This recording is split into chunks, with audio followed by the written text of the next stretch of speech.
I'm here exploring Lawrence Cemetery down in Otago today, and there's three things that I've actually come here primarily to look at. A couple of tombs and some remnants of the Chinese gold miners that were once in this area. This cemetery was opened in 1866, but the first burial was actually in the early 1850s, and it was of, I believe, a 7-year-old girl. No idea where she's buried here now, but we'll go check these tombs out, and actually one of them is going to be a little bit different. It's not exactly what you might think it is at face value, so let's go have a look. Like a lot of cemeteries in New Zealand dating back to the 1800s, this one is separated by denomination, and there's probably not going to be a lot of Māori interred here. They tended to prefer to be buried in their own burial grounds known as urupa. But there are some really interesting symbols that signify the area's significance. I mean, check this straight away. John McCormick's there with your pick, shovel and helmet, signifying that this was a mining town. And actually the native of Tipperary, if I said that right, in Ireland, highlights that this is likely the Catholic section, which it is. It's an interesting thing actually, because when the British came to Aotearoa, New Zealand, they didn't really want the Irish to come, because if you're not aware, that is not the same, Irish and British. The Isles are British Isles, but the people are different, and different even within British. But this actually is the first tomb here that I was just talking about, here in the Catholic section. And there are a few things you might notice that signify its Irishness. Some of them aren't actually that obvious. The wee green flowers there, which I'm not sure if those are supposed to be shamrocks or not, but perhaps. Could be one, but the green. And we have a bit of a Latin on O'Leary's memorial here, but also what looks to be, to me, Irish Gaelic. If you can read that and want to give us a description in the comments, that'd be awesome. But it's really interesting. I mean, mostly you just see English written on memorials, but that isn't always the case in historic cemeteries here in New Zealand, as you'll see. But actually, this is a cool one too. This is a little bit of a, if you will, overt symbol of Irishness, and that's the Celtic cross, which has a witty kind of roof at its top. That's very much a Irish style. Part of that being the fact of these tombs, and indeed even the graves surrounding, are kind of, you might say, representative of, or however you might say that, of a home for the dead. And definitely the tombs or sort of mausoleums like this highlight that more. Of course, not everyone would have been able to afford such a thing, but it's a bit of a shrine here.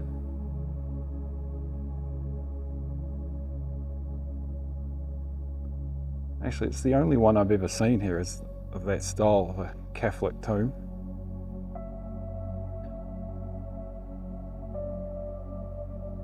Up these ways is another one. So if we start going here, I mean, first thing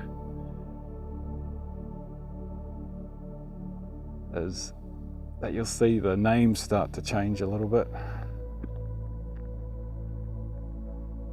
but also the styles.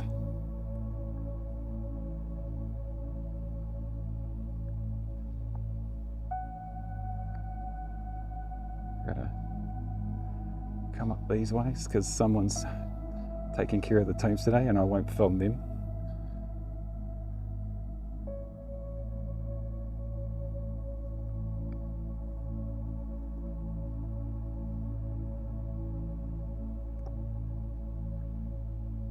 But actually, as far as a historic cemetery goes, this one's in pretty good condition.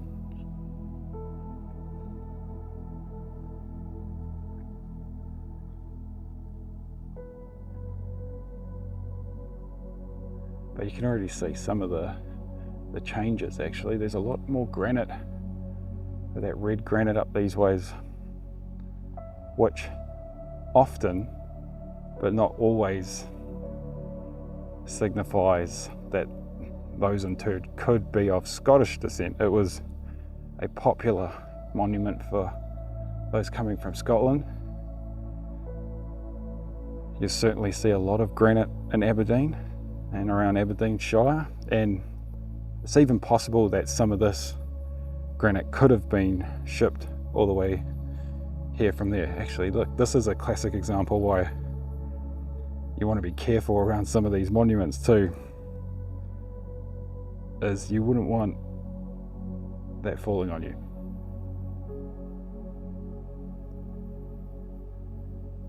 But up over here is the other tomb. So this section, if that wasn't overt enough as I said about the Scottishness, is the Presbyterian section.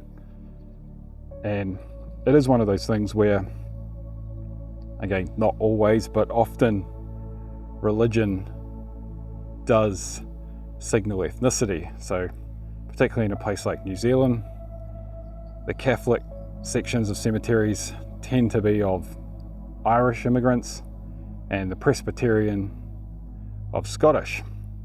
And of course, the Anglican or Church of England, you can figure that one out. But this tomb, actually, I came here years back and it's been done up now. It didn't have a roof, but now it does, which is great. And the stained glass windows. But it's actually not quite what it seems. And it becomes very obvious straight away. As you see here, erected by the Brethren of Lodge St George, Sam Chu Lane, which is not a particularly Scottish sounding name.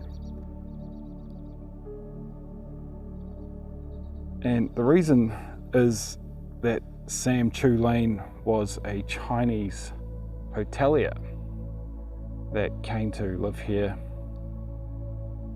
in Lawrence. With the gold mining period, lots of Chinese, predominantly men, came to live in New Zealand, and it was mostly men, as I say there.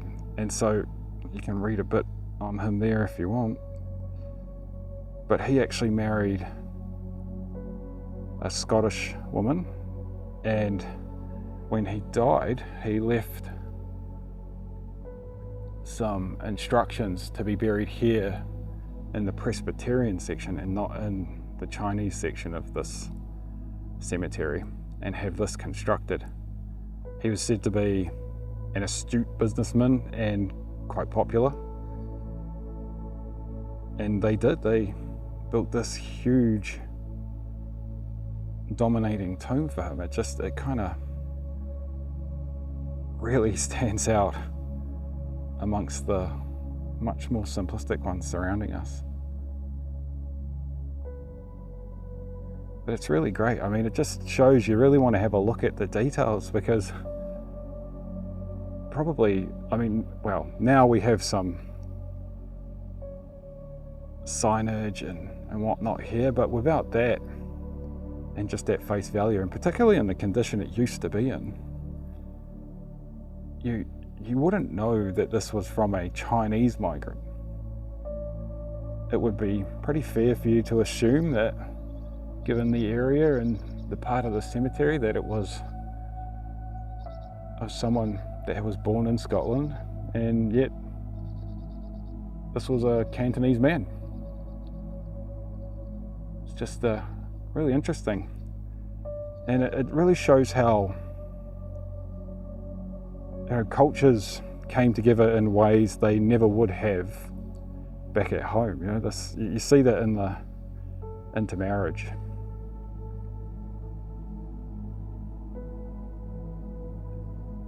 And down these ways, actually, as you might see off in the distance, is the last wee section we'll go have a look at, which is an incredibly interesting one.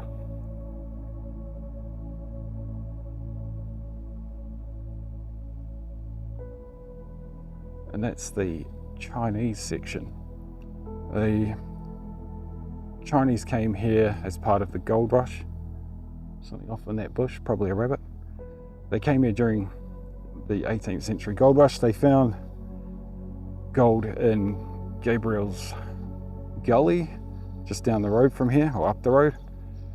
And what would often happen actually is your European miners would go through, mine an area, and then sometimes they'd just sort of hand it off to the Chinese gold miners to work their magic with, because they were just really very capable miners. They were able to extract gold in areas which the Europeans had already thought was depleted. So they brought these techniques, which in large too they'd learned in Australia and the States and whatnot in the earlier gold rush, and they employed it here. And actually, I've noticed, look out for these wee green sheltered roofs and you'll get some good information. They're all around the place. But this gives you some context here, even a wee bit on how to read these Chinese grave markers. And in large, that is what's left, is the grave markers, but not completely. Because there's a bit of a, I guess you could say, fallacy that the Chinese came here, and yes, they were sojourn, meaning they always intended to return home, but not everyone did return home. So there are still the remains of Chinese people here in this section of the cemetery. And there's some interesting records on the burials here too. Some points of interest, like you can read about their lives. I can just pluck a few. Su, who I believe we'll see their grave marker down there, died of injuries 2 years after an assault by a fellow miner. Would have been a tough area here for sure. Yao, 23, is the youngest Chinese man here.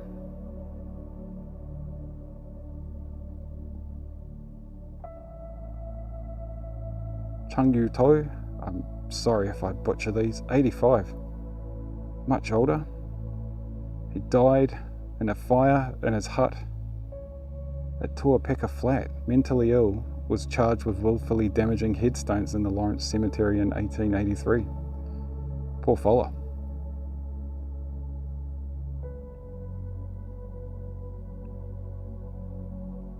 And there's even babies that were buried here, as you can see down the bottom. And interestingly, Sarah Yi Yet, a European woman, Sarah McShane, again most likely Scottish, was here visiting from Otago and is actually buried here. Obviously the name highlighting that she probably married one of the Chinese immigrants. And I mean, marriage would have hindered the return home too. You know, you start a life with a wife here. And it was, as we said, they're mostly men that came. So they would have been looking to get money to send back to their families in China, but there was a thing called the poll tax that lasted right up into the early 1900s, and that was a huge financial burden. But you can see the ground here wasn't particularly good, and part of that was that people figured, and mostly they did, but they figured that they would just end up digging their bones up anyway to send back to China. Many of them likely were aboard the SS Ventnor that sunk.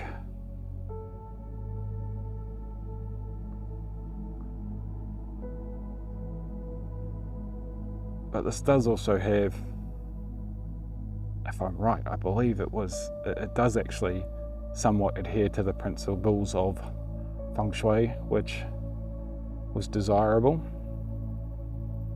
I think there is like a stream down the bottom there.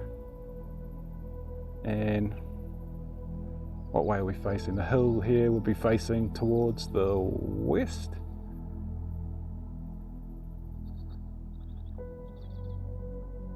Not completely sure if that is or not. Again, let me know in the comments. But something you do see here too, which is interesting, let's check this. Not only have we got some of the Chinese characters carved here, but some recognizably Christian symbols.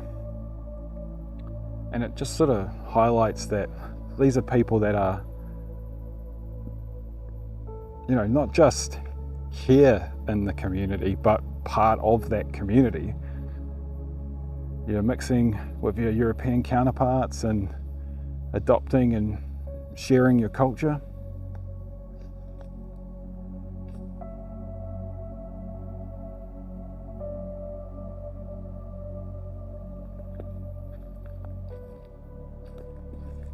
And some even more so than others. Like if we check this here.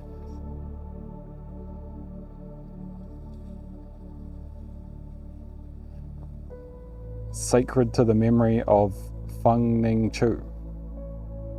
You can actually just sort of make out as well, these characters, they would have been in red. There's a little bit of that red coming through.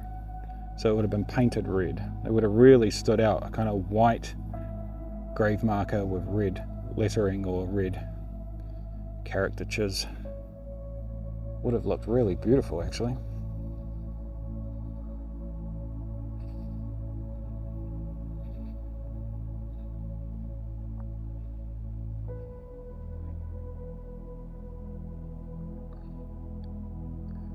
Pretty weathered, and this part of the cemetery generally isn't as well kept, but in more recent years it's got a bit more attention and people have been looking after it. And this one is a new one, 2023, in memory of the 25 people relocated here from old Ardrossan Street Cemetery. So they did actually have a bit of an archaeological excavation of some of the burial grounds around here, and they found remains, and there wasn't much to go off, but some of the things that's written is that they looked at some of the grave goods and the clothing, but also the fact that some people had ponytails, and it was really more reminiscent of how Chinese men would have dressed and looked. And so they could tell that some of them were Chinese, and they are buried here too. Check this out actually, this is just little fragments of grave markers. But even that, what is that? Looks like a horseshoe. Some old bricks. Sometimes it's the simplest things that are the most interesting.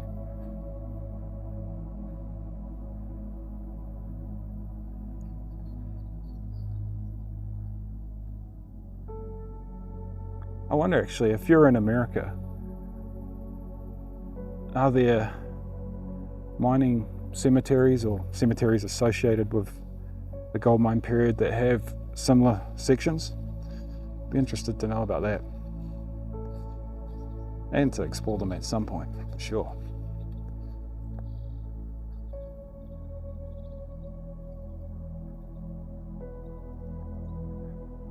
Some of them, the ones that are here, have definitely seen better days. That one's weathered beyond recognition, and pretty much this one too.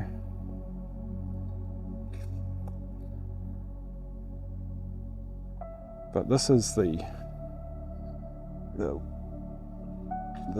memorial and the grave here of Sue, 52 years old.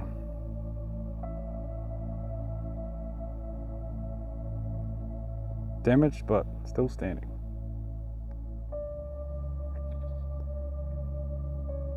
Definitely an interesting cemetery, and probably with a few monuments to individuals and even communities that if you were just passing through you might not expect to see.